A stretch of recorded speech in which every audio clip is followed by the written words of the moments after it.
تھے، جیسے کہ غلطی سے انہیں یورپ میں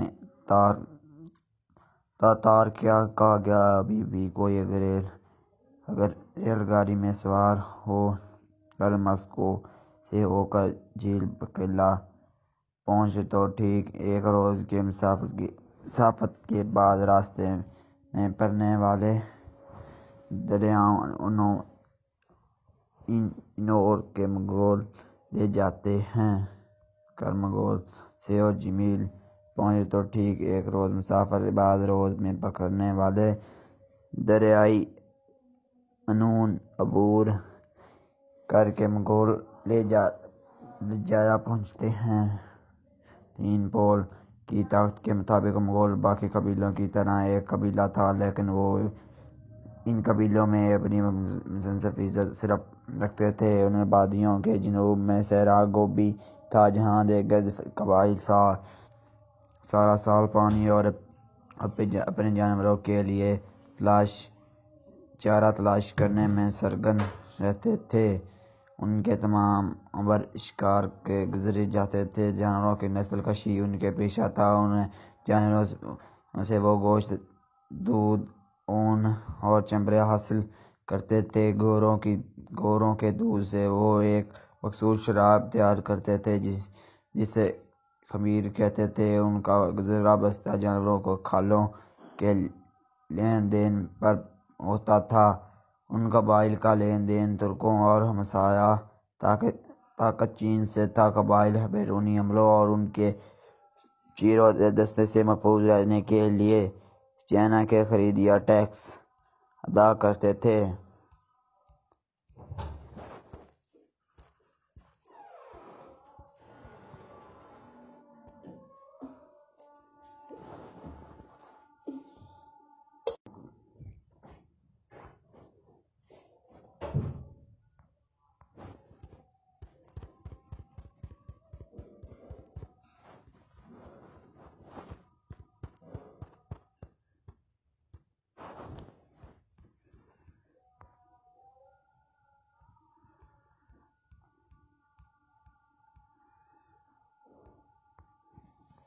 منگولوں کے جنگی چالیں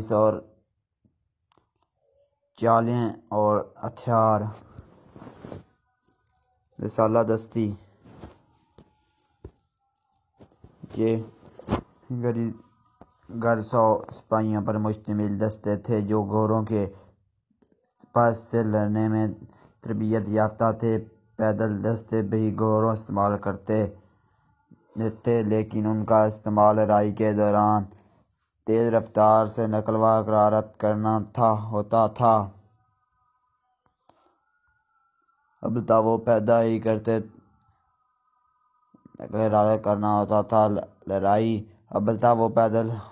ہی کرتے تھے۔ یہ ایسا دستہ انفنٹری کہلاتے تھے۔ رسالے دستہ اپنی تیز رفتار، حملہ کرنے کی خصوصی انداز، پیچھے کرنے اور دشمنوں کو دستہ کے درمیان خوف دست پھیلانے میں خصوصی مہارت رکھتے تھے۔ ان کا جدید زمانے اس دستہ کی خانہ بدوش نے لے لیا ہے، جو ٹینکوں، مکبروں، گاڑیوں اور ہیلی کاپٹروں پر مشتمل ہوتا ہے۔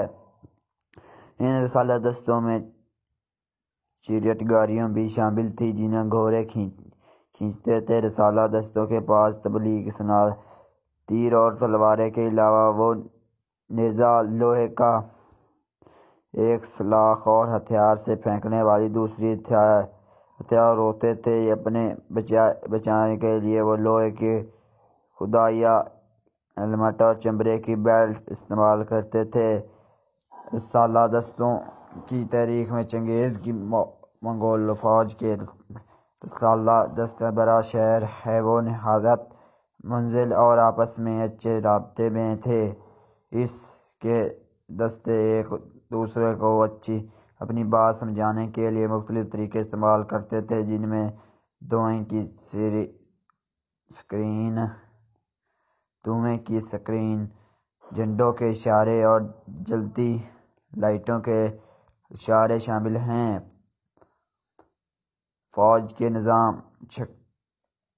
شکلوں کا ایک نیم مختلف دار کی شکل میں چلتے ہوئے عظیم مغول طاقت چنگیز خان نے 1190 میں صحرائی گوبی سے ریت کی بکولی لے کر بیج کے طرح اٹھا کر یورپ کے دل میں خنجر پوشوست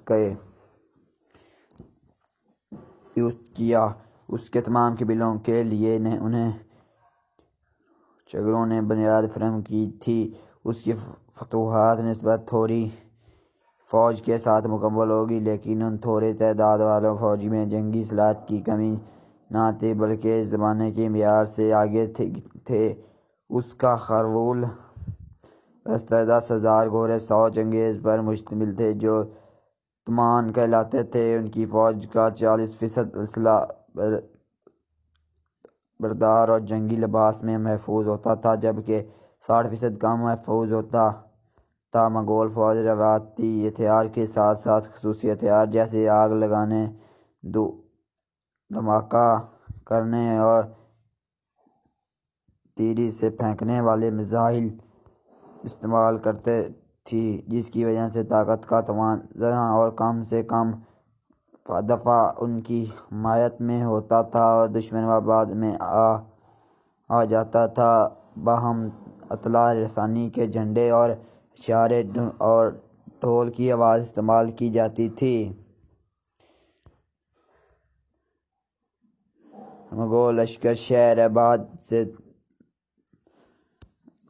دور رہتا تھا، جس کی وجہ سے ان کا استعمال کردار ہتھیار اور جنگی چالیں دشمن کے لیے سرفراز میں رہی تھیں، لیکن جب استعمال کی جاتی تھیں تو محفوظ کو حیران کر دیتی تھیں۔ جنگی چالیں مغولوں کی جنگی چالیں ٹیکنیک یا جنگی سائنس کے مقصد فوجوں کے نقل و حرکت کے ذریعے ایک مذکور مقصد کے حاصل کرنا یا دشمن کا فوری خاتمہ کرنے کی نیت سے ہوتی تھی۔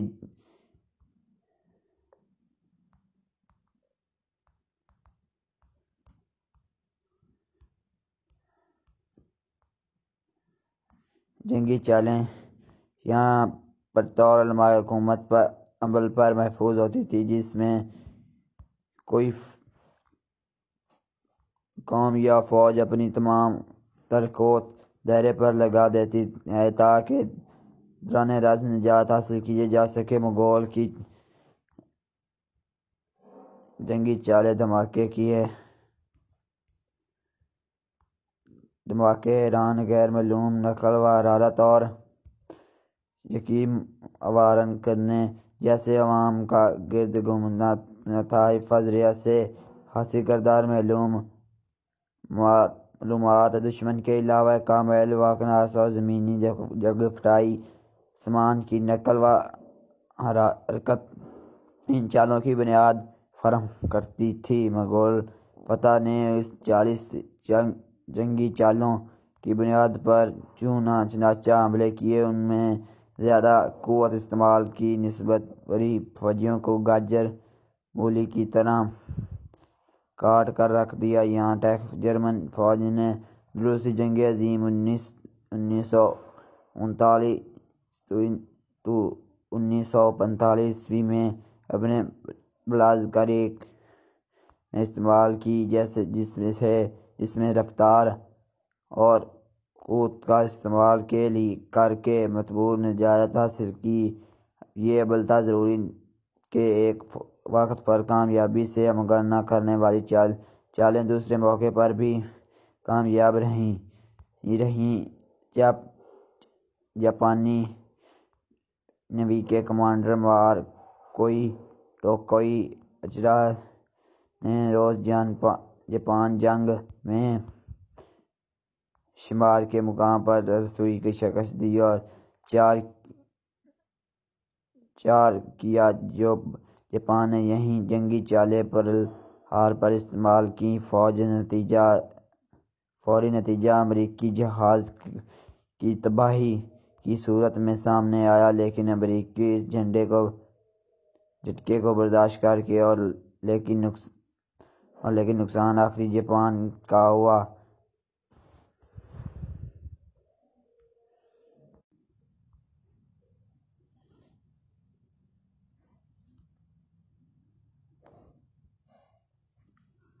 پیش تمام تعریف اللہ کے لیے ہیں، ہم جس کی تعریف کرتے ہیں، جس سے مدد طلب کرتے ہیں اور جس سے اپنے گناہوں کی معافی کے لیے درخواست کرتے ہیں۔ ہم اپنے نفسوں اور اپنی بدعملوں کے شر سے اللہ تعالیٰ کی پناہ مانگتے ہیں۔ جیسے اللہ تعالیٰ ہدایت عطا کرتا ہے، اسے کوئی گمراہ نہیں کر سکتا، اور جو اسے وہ کریم گمراہ کر دے اس کو کوئی سیدھی راہ نہیں دکھا سکتا۔ میں گواہی دیتا ہوں کہ اللہ کے سوا کوئی حقیقی محبوب نہیں، وہ یکتا ہے، اس کا کوئی شریک نہیں، اور میں گواہی دیتا ہوں کہ محمد صلی اللہ علیہ وسلم اللہ تعالیٰ کے سچے رسول ہیں۔ اے ایمان والو، اللہ سے ڈرتے رہا کرو اور ہمیشہ سچی اور درست بات کہا کرو، تو اللہ تعالیٰ تمہارے اعمال کو درست کر دے گا اور تمہارے گناہوں کو بھی بخش دے گا۔ اور جو شخص حکم مانتا ہے اللہ تعالیٰ اور اس کے رسول کا تو وہی شخص حاصل کرتا ہے بہت بڑی کامیابی۔ عزیز بات، اے میرے پروردگار، حمد و ثنا صرف تجھی کو ذات ہے، ایسی حمد جو تیری جلیل اور قادر شان قدموں کی مالک ذات کے شان شہود ہے۔ تیرے لیے ہی حمد ہے تاکہ تو راضی ہو جائے، اور تیرے لیے ہی تعریف ہے تاکہ تو اس سے خوش ہو جائے۔ یہ کتاب تاریخ اسلامی کے سلسلے کی چھٹی کتاب ہے۔ اس میں دولت عثمانیہ کی تاریخ اور اس کی عروج و ذات کے اسباب کو بیان کیا گیا ہے۔ ترکوں کے آباد اور وجوہات، کون تھے، کب دائرہ اسلام میں داخل ہوئے، کیا کیا رہائے نموش سر انجام دیے، یہ تمام باتیں بل سے 19 کتاب میں درج ہیں۔ بعض عربی مساعد اور مترجم کی مدد سے سلطان سلجوق العثمان، نظام الملک توسی اور ملک شاہ جیسی بعض میں شخصیت کی حالات ہم کو القاب بھی پیش کی گئی ہیں، جنہوں نے ہمیشہ قرآنی تعلیم کا مرجو خاطر رکھا۔ اس کے علاوہ ترکی سلطنت کی جہاد سرگرمی، تبلیغ کی کوشش، علم و ادب کے ساتھ ان کی مجموعی محبت اور عدل و انصاف پر بنی ان کی نظام حکومت پر بھی روشنی ڈالیں گے۔ سلطنت عثمانیہ، جس کی ابتدائی خاندان سلجوقیہ سے ہوئی کی بنیاد کس شخص نے رکھی؟ سلطنت اول اور خان مرید اول، محمد جلیسی و ثانی اور محمد فتح جیسے عظیم عثمانی سلطنت۔ دولت عثمانیہ کی سوچ،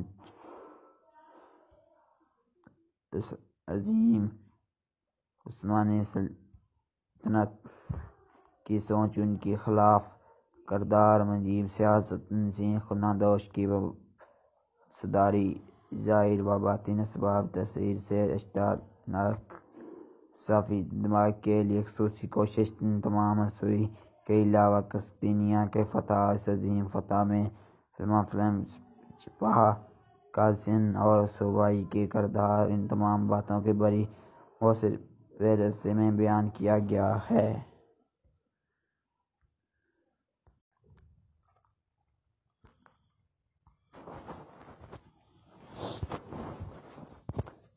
وہ اللہ ہے جس کے سوائے کوئی محبوب نہیں، جو اسے 1000 بار پڑھے گا یقین کا مرتبہ پر فتح ہوگا، جو ہر نماز کے بعد روزانہ 100 بار پڑھے گا ثواب کش ہوگا، جو کوئی وقت مقرر کر کے یا اللہ یا رحمان یا رحیم یا ختم 500 مرتبہ پڑھے گا، اس کے رزق میں برکت ہوگی اور دعا مستجاب ہوگی۔ کسی برتن میں گنجائش کے مطابق لکھ کر اور دھوپ کے سبب زدہ پر چھڑک کر جائے تو شیطان جل جائے گا۔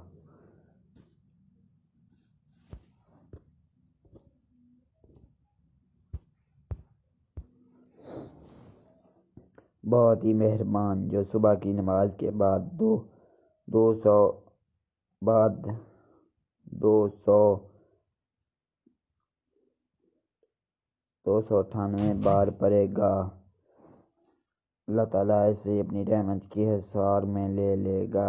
جو ہر نماز کے بعد الرحیم الرحمن الرحیم کا 100 بار روز کرے گا، اللہ تعالیٰ اس سے غفلت، انسانیت اور دل کی سختی دور کرے گا۔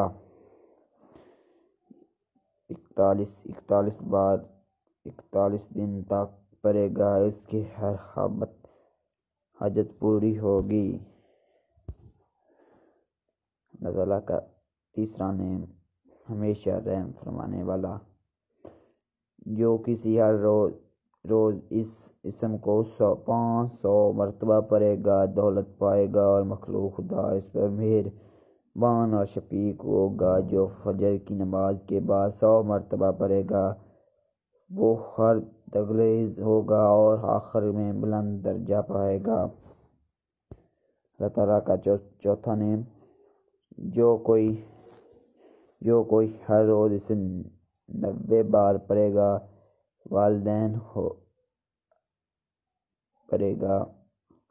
مالدار ہوگا۔ جو طلوع آفتاب کے وقت 3000 بار پڑھے گا، اس کی ہر مراد پوری ہوگی۔ اللہ تعالیٰ کا پانچواں نام، جو کوئی ہر روز اس اسم کو پڑھے گا، مخلوق خدا سے بے نیاز ہوگا۔ اس کا کثرت سے ورد دشمن سے حفاظت کے لیے اکثریہ ہے۔ جو کوئی 319 بار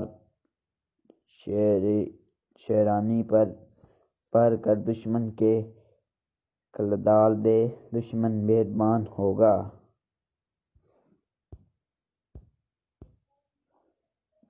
اللہ تعالیٰ کا چھٹا نام، جو ہمیشہ صبح کی نماز کے بعد 1000 بار اس اسم کو ورد کرے گا، اس کا علم میں برکت ہوگی۔ جو 131 بار پڑھ کر بیمار پر دم کرے گا، بیمار شفا یاب ہوگا۔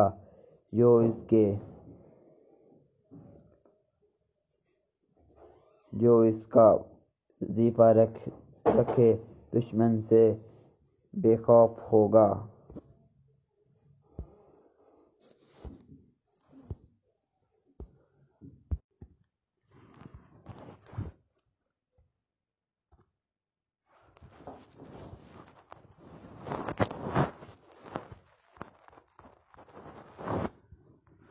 اللہ تعالیٰ کا ساتواں نام، جو کوئی ہر روز 3 بار پڑھے گا، بے خوف رہے گا۔ جو اس کا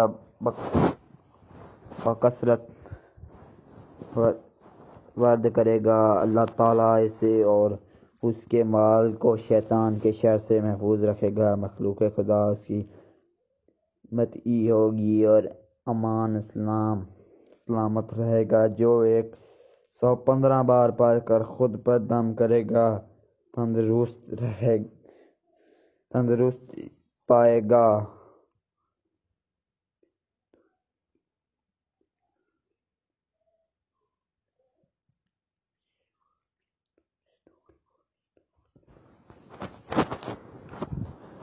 اللہ تعالیٰ کا 8واں نام، جو کوئی اسے 29 بار پڑھے گا، غم اندیش اور ہر قسم کی پریشانی اور مصیبتوں سے بچا رہے گا۔ جو کوئی غسل کر کے اس اسم کو 100 بار پڑھے گا، اس کا دل روشن اور پر نور ہو جائے گا اور اس کا شمار جنتوں میں ہوگا۔ اللہ تعالیٰ کا 10واں نام، جو شخص 41 دن فجر کی فرضوں اور سنتوں کے درمیان اس اسم کو پڑھے گا دنیا اور آخرت میں کسی کا محتاج نہ ہوگا۔ کہے گا تم خالق خدا میں عزیز ہوگا۔ جو شخص حکیم کے پاس جاتے وقت 41 بار یا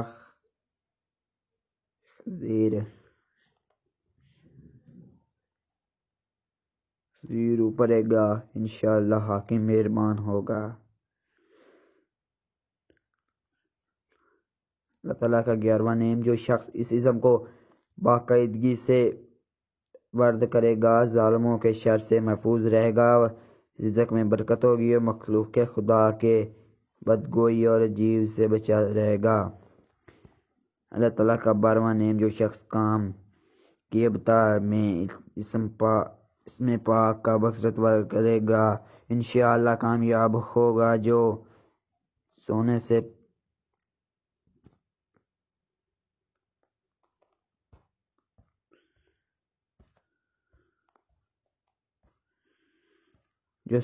پہلے 21 بار اس پاک و عظیم کرے گا پرسکون نیند ہوگا اور برے خوابوں سے محفوظ رہے گا۔ جو حقوق و جنت کی زیادگی سے پہلے 10 بار اس اسم کو اللہ تعالیٰ بزرگ و بہترین سے نیک بیٹا عطا فرمائے گا۔ اللہ تعالیٰ کا 13واں نیم، جو کوئی رات کے وقت بکرت اس اسم کو ورا کرے گا بخشش دلائے گا، اس کے تمام کام آسان ہو جائیں گے اور اس کا دل روشن ہو جائے گا۔ اللہ تعالیٰ کا 14واں نیم، اگر بانجھ عورت 7 روزانہ رکھے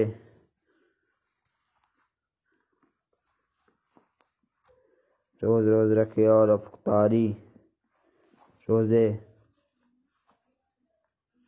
روزے رکھے اور افطاری کے وقت 21 بار اللہ تعالیٰ کا 14واں نیم پڑھ کر پانی پر دم کر کے پی لے کرے، اللہ تعالیٰ اسے نیک اور نرینہ فرزند عطا فرمائے گا۔ جو بکثرت اس اسم کو ورد کرے گا اس کی تمام مشکلات آسان ہو جائیں گی۔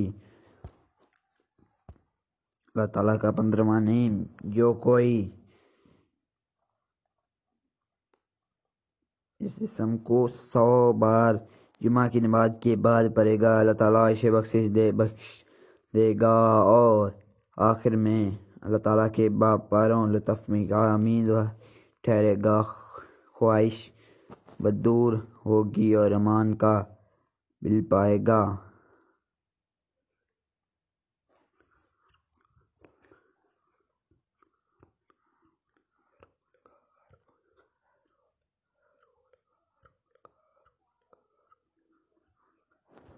سبحان اللہ۔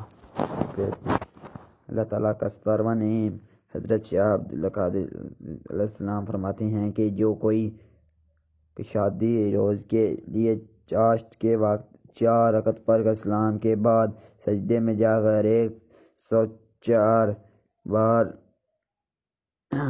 اللہ تعالیٰ کا 17واں نیم پڑھے، فرصت نہ ہو تو 50 بار پڑھ لے غنی ہوگا۔ جو عشاء کی نماز کے بعد 1150 بار اس کو پڑھے قرض سے نجات پائے گا۔ اللہ تعالیٰ کا 18واں نیم، جو شخص صبح صادق کے بعد نماز سے پہلے کار کے چاروں کرنوں میں 10 بار اسے پڑھے گا تو وہ رجن اور مفلسی سے محفوظ رہے گا۔ بتائی دینے کے لیے کرنے سے کرے اور منہ قبلہ کی طرف رہے، اور جو 1000 بار بلا ناگاہ انتہائی میں پڑھے حضرت خضر علیہ السلام سے شرف ملاقات پائے گا، مگر کل حال شرط ہے جو کوئی اس اللہ تعالیٰ کا 19 نیم، جو کوئی اس اسم کو بکثرت ورنہ کرے گا اسے دنیا کی مغفرت نصیحت ہوگی۔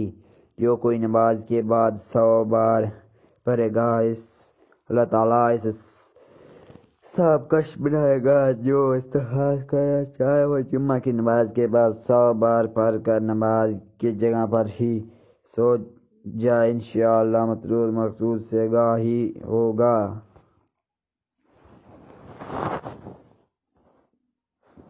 اللہ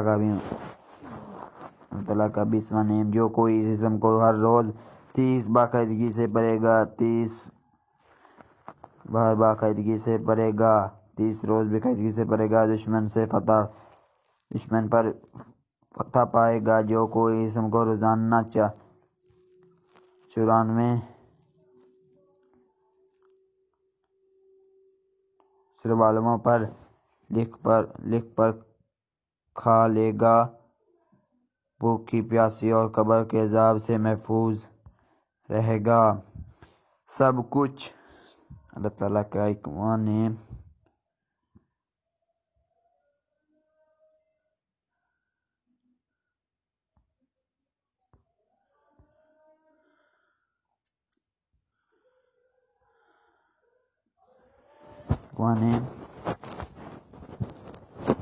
جو کوئی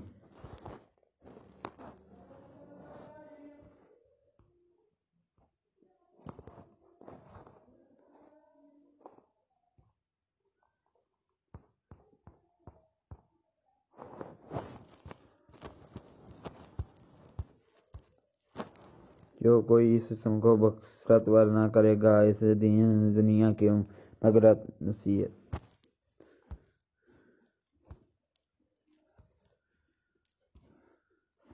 جو کوئی ہر روز اس اسم کو 20 بار پڑھے گا مومن چاہے مراد پائے گا۔ جو کوئی اسے نصیحت و شب یا دوپہر کے 100 بار پڑھے گا وہ مالدار مخلوق سے بے پرواز و صد میں بزرگی ہوگا۔ جو کوئی اس اسم کو بعد نماز عشاء پیر یا جمعہ کے شب سنتوں کے ادائیگی کے بعد 140 بار پڑھے گا مخلوق خدا میں برات اور عزت والا ہوگا، اور ذات باری کے خلاف خوف کے علاوہ وہ اس کے دل میں کسی کا خوف نہیں ہوگا، اور اس کی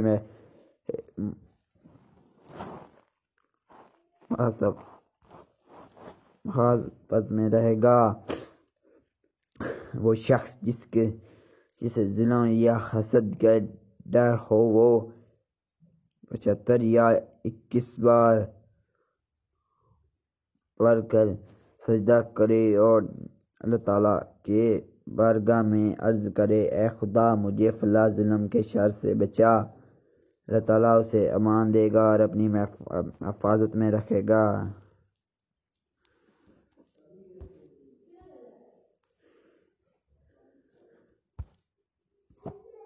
جو کوئی باقاعدگی سے عصر کی نماز کے وقت اس اسم کو 7 بار پڑھے گا ناگہانی موت سے محفوظ رہے گا۔ جو شخص فجر کے فرضوں اور سنتوں کے درمیان 101 بار اس اسم کو باقاعدگی سے پڑھے گا حق تعالیٰ کے نظر و رحمت کے ساتھ محسوس ہوگا۔ جو شخص ہر روز فرض کی نماز کے بعد باقاعدگی سے 80 بار اس اسم کو دہرائے گا کسی کا محتاج نہ ہوگا۔ جو کوئی اس اسم کو پڑھائے گا کسی کا محتاج نہ ہوگا۔ جو کوئی اس اسم کو جمعہ کی رات اتنا پڑھے کہ بے ہوش ہو جائے اللہ تعالیٰ اس کے دل کو اسرار لہجے کا خزانہ بنا دے گا انشاءاللہ۔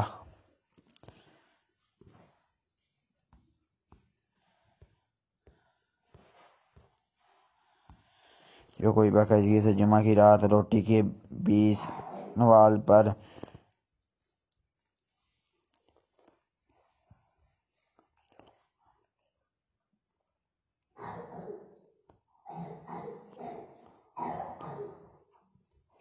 لاؤدو لکھ کر کھائے گا اللہ تعالیٰ تمام مخلوق اس کے لیے